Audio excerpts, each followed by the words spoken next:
We'll guide you through how to disable caps lock notifications in Windows 11. If you find this useful, then consider subscribing and liking the video. So this can be annoying because when you go and enable or disable the caps lock, you may go and get a pop-up or you go and hear a sound.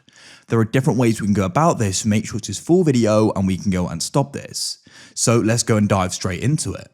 So first of all, you want to go to the bottom of your computer and go and find the Windows Start button and click there. Then you want to go up and find the option for settings in pinned, or you can type in settings. Come over to the left and you need to go and find the option for accessibility. You can search for it if you want to go and find it and you want to come into it. Then in here, you want to go down, scroll down, and you want to come into interaction and you want to go and find the option for keyboard and you want to go and click there. And then what you want to do is come into sticky, filter, and toggle keys.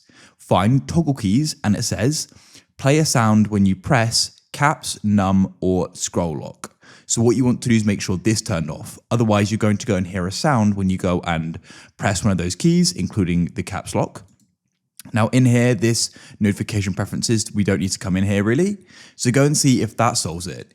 If you're still fine, you're getting this pop up here and you want to go and stop this, what you need to do is come out of here. And this is actually from an app, which is Logitech Options Plus. So I got this up for my keyboard, but we can go and disable the notification. So press search at the bottom and you want to go and type in Logitech Options Plus. I'm getting recommended it here. Wait for it to go and open up. Head to the top right and you want to go and press settings. In here, you then need to go over to the left and find notifications. And you'll go and find the option caps lock, num lock, scroll lock, and FN lock notifications.